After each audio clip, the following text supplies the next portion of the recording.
think it feels frustrating that the administration keeps sort of like spouting these empty words about how the campus is in crisis and how there's all this division, and then time and time again keeps taking these steps that increase the division and make the campus feel more tense and more stressful. I know for a fact people would probably feel a lot calmer if everything in campus wasn't fenced off and if we didn't have like hundreds of NYPD and riot gear here. They're just kind of trying to do anything possible to tamp down like student peaceful protests, but it just keeps making everything more tense. As the media spins language of violence and ignores our story, they reveal their ignorance of the reality of Jewish life by portraying the Jewish people as a monolith and erasing the stories of the thousands of us fighting for a free Palestine. When I was marched out of the encampment in zip ties, I did not flinch. I walked into a space of love and joy, of solidarity and liberation, expecting to be met with violence by the institution I call home, simply because I cannot and could not stand to be complicit in our university's ongoing support for Israel's genocidal campaign. There are no universities left in Gaza, so we chose to reclaim our university for the people of Palestine.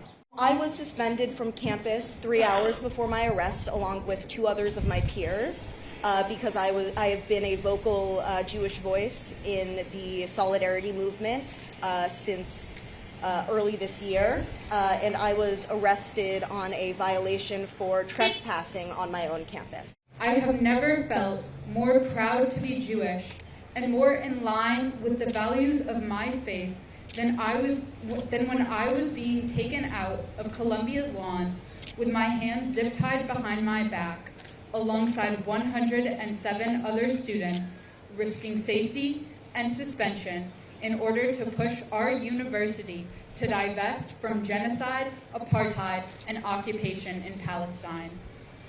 In zip ties, I walked in the path of my Jewish ancestors, like my great-grandfather, who was part of the 1905 Russian Revolution. Like other Jews under the Tsarist regime, he was confined to the Pale of Settlement and experienced the constant threat of pogroms and the brutality of state violence. He risked his life to fight for a better world. I cannot, in good faith, honor his memory and ignore the checkpoints, the bombs, and the settler violence that Palestinians are subject to every single day.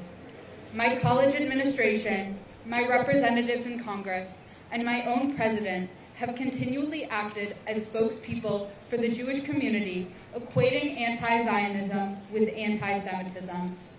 They silence us, suspend us, create barriers for us to practice our faith so that they can say that we are a fringe group or that we're not real Jews.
Hate has no place in our city.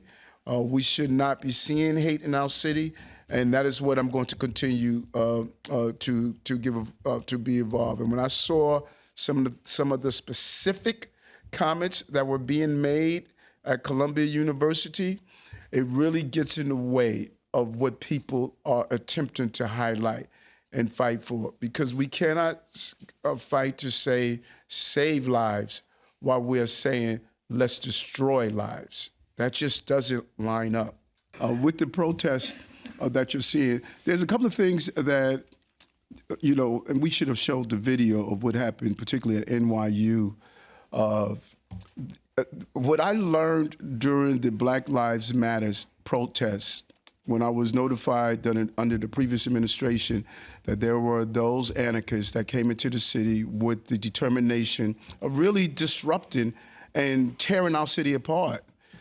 And I remember meeting with some of the organizers, telling them you have to start policing yourself because there are people who are embedded that are not part of the Black Lives Matter movement. They came into our city. Remember some of the arrests we made, and you looked at some of the people, they were from outside our city.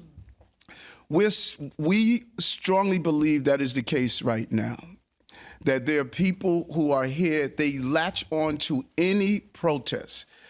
To see our police officers having bottles thrown at them, the number of bottles that were thrown, chairs thrown at them. People who peacefully protest for an issue, they're not throwing bottles and chairs. And so we know that we have acknowledged and saw across the country, there are people who come, have nothing to do with the issue, and they want to aggravate. Now, if those police officers didn't show a high level of discipline, this could have been an ugly situation. When he was hit with the chair dented the helmet. Can you imagine if he didn't have the helmet on? When the police department called me and said, you know, many people look down on officers wearing their helmets. Should they wear the helmets? I said, you're darn right they are. They're going to protect themselves from what I believe is a number of people who are really trying to use this to cause violence in our city. And we're going to seek them out, and we're going to identify them.